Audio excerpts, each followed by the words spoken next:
Kumusta mga kasaliksik? Ang pagsisimula ng hinaharap ay talaga namang nararanasan na natin ngayon. Patunay dyan ay malapit-lapit na at ilang taon na lang ang bibilangin bago magkaroon ng pinakaunang mga tao sa mundo na titira sa Mars. Tinatangkangang bumuo ng isang syudad dito na kung saan ay makakayang magsustina ng malaking populasyon ng tao. Pero ang tanong, posible nga bang mabuhay ang mga tao sa Mars? Posible rin ba na makabuo dito ng isang malaking syudad? At ano-anong pagbabago ang ating aasahan? Lahat ng yan ay ating sasagutin sa video na ito. Kaya kung handa ka ng matuto ay simulan na natin. Ang pag-ukupa sa panibagong lugar o hindi pamilyar na paligid ay talaga namang hindi madali kaysa sa inaasahan natin. Halimbawa na lamang nito ay noong May 1607 nang madiskubre ang isang liblib na lugar sa paanan ng bundok sa Jamestown. 104 na kataong tumira sa bagong diskubreng lugar at kapaligiran. Ngunit wala pang isang taon ay 38 na lang sa 104 na katao ang natira. Maraming namatay sa sakit, tagutom, nakalalasong tubig at maging sari-sariling awayan. Dito pa lamang ay makikita na natin kung gaano kahirap ang mamuhay sa bagong kapaligiran. Kaya naman kung susubukin ng sangkatauhan ng pumunta sa pulang planeta ay ito ang dapat nating paghandaan. Wala pa mang tao ang nakatungtong na sa Mars pero nakapagpadala na tayo rito ng rover car na tagumpay na napalanding ng NASA sa Mars noong February 2021. Habang ayon naman kay Elon Musk, CEO ng SpaceX ay sigurado daw na sa pagitan ng taong 2024 at 2026 ay tagumpay na tayong makapagpapadala ng mga unang tao sa Mars. Mas maaga yan ng halos 5 taon kaysa sa plano ng NASA na sa 2030 pa magpadala ng mga astronaut nila dito. Maraming pagsubok ang kakaharapin para tagumpay na makapag-landing sa Mars dahil ang pinakamalayong nararating pa lang ng tao sa kalawakan ay ang buwan. Isa na sa mga problema ay kung paano bubuhatin ng rocket ship ang mga astronaut at ang lahat ng kanilang equipments para makapagpatayo ng syudad sa planeta. Sabihin na nating nalagpasan ng SpaceX at ni Elon Musk ang problema kung paano tagumpay na makapaglalanding rito. Pero ang susunod na problema na susubok sa kanila ay ang hangin.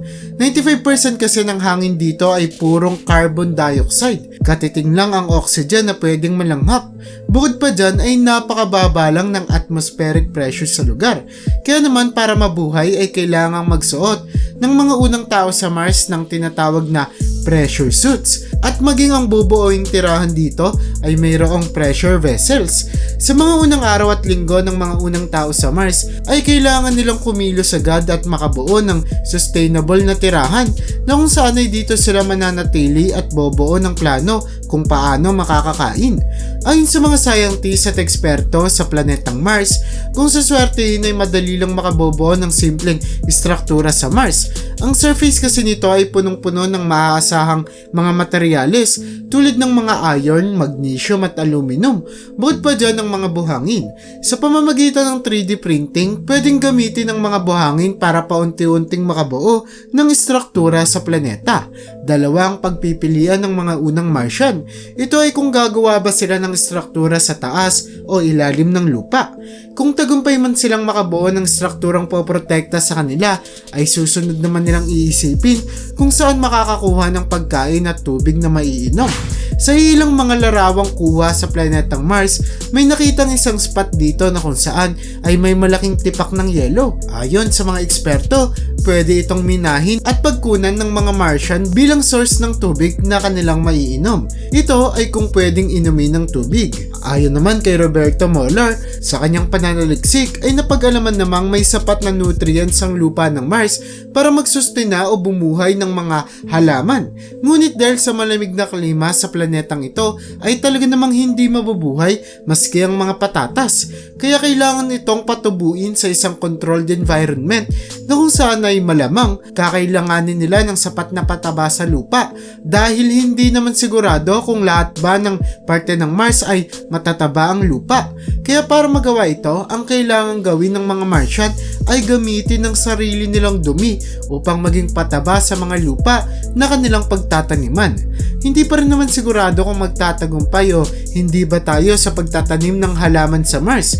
Pero ayon sa mga eksperto, hindi kailangan ng maraming tubig ang mga halaman sa planetang ito kung sakali man, dahil malayong malayo ang galaw ng tubig dito kumpara sa ating mundo. Nakakaapekto na rin dito ang gravity. Pero hindi ito magiging sapat para maging malusog ang mga Martian sa bagong kapaligiran, dahil hindi tulad sa mundo ay mas kinikailangan ng katawan nila ng mas maraming nutrition at maging exercise. Kaya ang isa pang paraan ay ang pag-aalaga ng mga hayop tulad ng manok bilang source ng kanilang pagkain. Isang critical na step ang pagpapalaki ng manok o farm sa binubuo nilang syudad. Ngunit ayon sa mga eksperto ay napakalaking porsyento na pumalpak ang mga Martian dito. Ang mga manok kasi ay mababa lang ang abilidad sa pag-regulate ng kanilang body temperature. Bukod dyan ay mabilis din silang dapuan ng maraming mga sakit. Isa pang problema ay kung saan kukuha ng kanilang makakain at maiinom na tubig. Dahil maski ang mga ito ay paniguradong pahirapan din makuha ng mga Martian natin. Pero kung sakali lang makapagpalaki dito ng mga manok, isa itong napakalaking hakbang sa kanilang survival. Lalo na at siksik sa protein ng mga manok na makatutulong para sa kanilang timbang, muscle growth at maging kalusugan ng kanilang mga buto. Ang mga dumi rin ng mga manok ay pwedeng gamitin pataba sa tanim ng halaman. Lahat ng ito ay critical at kailangang ma-master ng mga astronaut/Martian dahil wala silang aasahang source ng pagkain sa ating mundo. Dahil ang pagpapadala ng pagkain mula sa Earth papuntang Mars ay walang kasiguraduhan. Bukod sa tagal ng biyahe ay ilang bilyong dolyar pa ang nakasalalay. Sa kabilang dako, madali lang makakakuha ng pagkukunan ng source ng power sa planetang ito. Yan ay sa pamamagitan ng mga solar panel na sinagngalang ng araw ang kailangan para makakuha ng enerhiya. Kung masunod man lahat ng plano at hakbang para sa tagumpay na pamumuhay sa Mars, malay natin, ilang mga dekada mula ngayon ay makabuo na nga ng isang buong syudad sa pulang planeta. Dahil kung sakali mang maayos na matatagang base ng NASA o di naman kaya ay SpaceX ni Elon Musk sa Mars, matututo na rin ng mga astronaut ng iba't ibang paraan ng survival at technique kung paano mas magiging madali ang buhay ng mga susunod na henerasyon sa planetang ito. Kaya naman, ganitong syudad ang aasahang mabuo. Pag nasunod ang lahat ng plano, malalaking gusali, may maaayos na pagkukunan ng tubig at pagkain. Matututo na rin tayo kung paano gamitin ng tama ang mga resources sa planeta.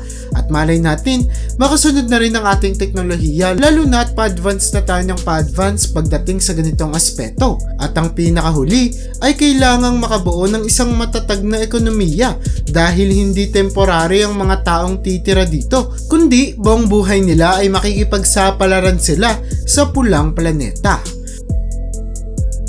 Oras na nga lang ang mapagsasabi kung lahat ng ito ay tagumpay na magagawa ng sangkatauhan dahil napakabihira lang ng ganitong mga pagkakataon na may grupo ng mga tao ang magtatangkang pumunta sa isang alien planet.